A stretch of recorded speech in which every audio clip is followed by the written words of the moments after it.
Fala galera, beleza? Hoje a gente vai falar de um herói silencioso. Quer dizer, espero que ele seja silencioso, porque se ele falhar, o cheiro grita alto.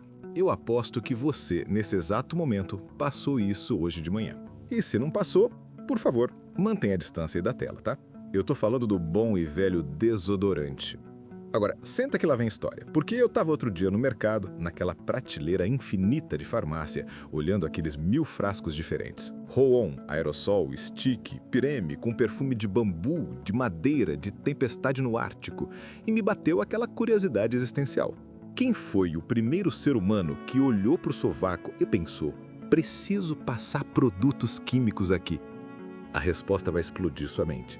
Você sabia que o primeiro desodorante comercial da história foi inventado numa cozinha por uma mulher que só queria resolver o problema de suor do pai cirurgião?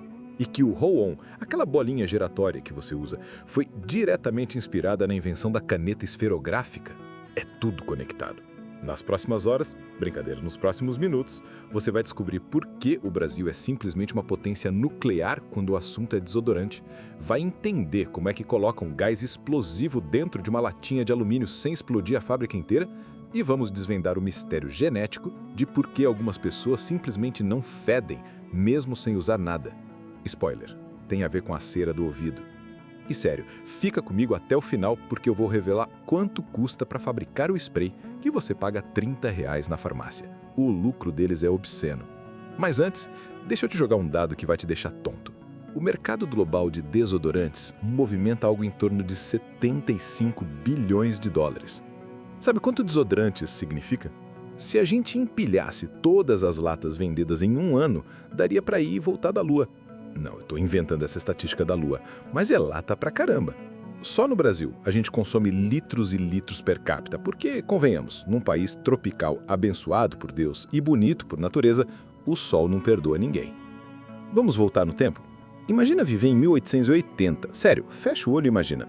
O conceito de banho diário não era exatamente popular como é hoje. As roupas eram pesadas, de lã ou algodão grosso. Ar-condicionado?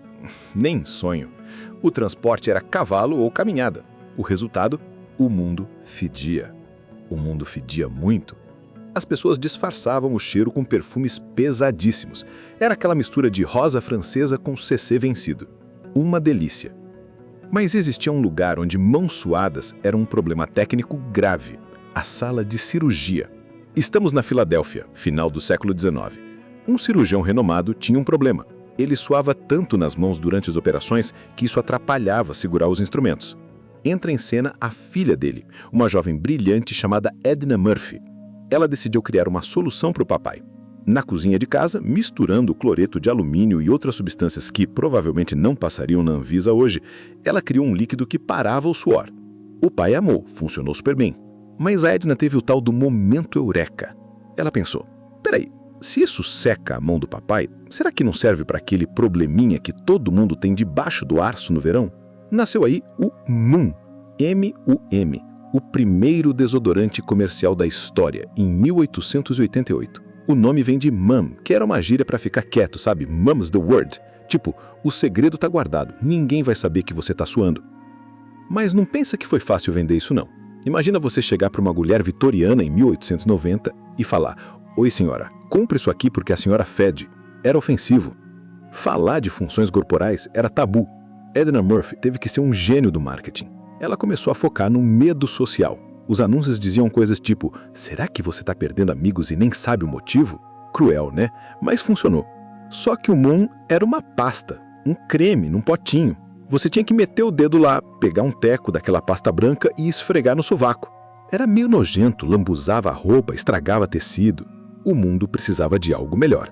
Corta para a década de 1940. Um húngaro chamado Laszlo Biro tinha acabado de popularizar uma invenção revolucionária, a caneta esferográfica. Uma bolinha na ponta que girava, pegava a tinta de cima e depositava no papel embaixo sem vazar. Gênio. Uma funcionária da equipe do Moon, inspirada pela caneta, pensou, e se a gente fizesse uma caneta gigante para o sovaco? Nascia, em 1952, o Roll-On, a mesma tecnologia que você usa para escrever, aplicada para não fedorer. Isso mudou o jogo, ficou prático, limpo. Mas a humanidade nunca está satisfeita. A gente queria algo mais rápido, algo com mais pressão, algo explosivo. Chegaram os aerossóis. Originalmente usavam CFC, aquele gás que depois a gente descobriu que estava abrindo um buraco na camada de ozônio e ia cozinhar o planeta. Pânico total nos anos 80. A indústria teve que se reinventar às pressas e trocar os gases. Mas essa transição é uma história de terror corporativo que eu conto já já. Agora segura na cadeira que eu vou te levar para dentro da fábrica. Eu quero que você visualize uma fábrica de aerossol hoje. Não é uma cozinha de vó fazendo bolo, é uma mistura de laboratório da NASA com uma refinaria de petróleo. Como é feito o seu desodorante spray favorito hoje, o processo é uma coreografia de alta velocidade e alto risco. Etapa 1. O suco. Tudo começa em tanques gigantes de aço inox. Aqui é feita a base líquida, só que, surpresa, o aerossol quase não tem líquido. Só uns 30 ou 40% da lata é o produto em si. O resto é gás. Nesse suco vai o ingrediente ativo, geralmente sais de alumínio. É ele que entra nos seus poros e fisicamente bloqueia a saída de suor. Sim, é um trabalho de encanador microscópico. Mistura-se também as fragrâncias, criadas por perfumistas que ganham salários de jogadores de futebol, e óleos especiais para não deixar o pó entupir o bico. Etapa 2. A enlatada. As latas de alumínio chegam vazias e são limpas com jatos de ar comprimido. Elas entram numa linha de produção que parece um borrão de tão rápida. Estamos falando de 400, 500 latas por minuto. As máquinas injetam a quantidade exata do líquido concentrado no fundo da lata. Etapa 3. O momento Frankenstein. Agora vem a válvula. A tampa é colocada e crimpada, amassada nas bordas para selar a lata. Mas a lata ainda está murcha. Ela tem o líquido, mas não tem pressão. Se você apertasse agora, não sairia nada. Etapa 4. A casa de gás. Essa é a parte mais perigosa. As latas entram numa sala isolada com paredes especiais que são projetadas para voar longe caso haja uma explosão, para não derrubar o prédio todo. Sério. É injetado o propelente, geralmente uma mistura de butano, isobutano e propano. Sim, o mesmo gás do seu fogão de cozinha. É por isso que na lata diz inflamável. O gás é injetado sob alta pressão através da válvula e ele se mistura com o líquido lá dentro. Etapa 5. O banho quente. Imagine milhares de latas de desodorante entrando numa piscina morna. Não é dia de spa, é segurança. As latas passam por um tanque de água quente. O calor faz o gás lá dentro expandir e a pressão subir muito. Se a lata tiver qualquer defeito, ela explode ali, debaixo d'água. Você vê as bolhas saindo. É o teste final para garantir que ela não vai estourar na sua prateleira do banheiro. Comparando, fazer um desodorante caseiro leva horas e vira uma pasta melequenta. Na indústria, uma lata nasce em menos de 5 minutos, desde a mistura até a caixa de papelão. Mas a parte mais bizarra nem é a fabricação, são as histórias que rondam esse produto. Lembra que eu falei do gene? Isso é fascinante. Existe um gene chamado ABCC11. A maioria dos asiáticos do leste, como coreanos e japoneses, tem uma mutação nesse gene que faz a cera de ouvido ser seca e, por consequência, faz com que o suor não tenha os nutrientes que as bactérias gostam de comer. Por isso que é tão difícil achar desodorante forte na Coreia do Sul. Eles simplesmente não precisam tanto quanto nós. Enquanto isso, no Brasil, a gente precisa de blindagem pesada. E tem uma história de marketing que eu amo. Nos anos 90, o desodorante era uma coisa meio funcional, tipo pasta de dente. Aí a Unilever veio com o X, ou Lynx, dependendo do país. Eles pararam de vender controle de suor e começaram a vender sexo.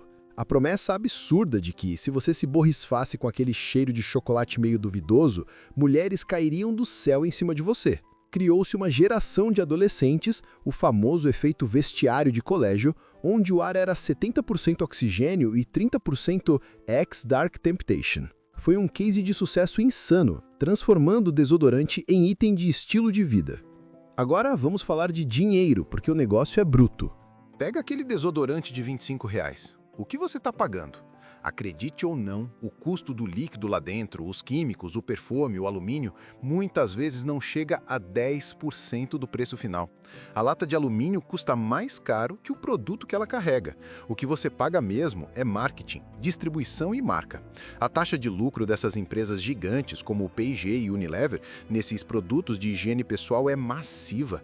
É por isso que eles gastam milhões com celebridades em comerciais. O retorno é garantido. E não posso deixar de mencionar o imposto rosa. Diversos estudos já mostraram que desodorantes femininos, que têm basicamente a mesma fórmula dos masculinos, só muda o perfume de madeira para florzinha, custam em média 7 a 10% mais caro, só porque a embalagem é rosa ou tem curvas. É o preço de ser cheirosa, literalmente. Mas e o que o futuro guarda para nossas axilas? A revolução está chegando e ela é biológica.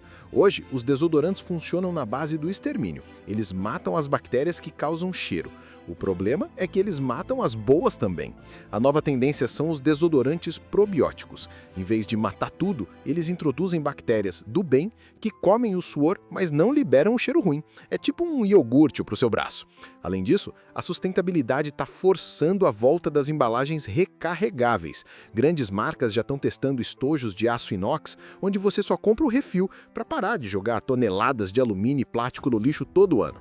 Então, para fechar com chave de ouro, a gente começou falando de um líquido feito na pia de uma filha preocupada e terminamos com biotecnologia avançada e impérios bilionários. O desodorante é um daqueles exemplos perfeitos de como a gente molda o mundo para nos servir.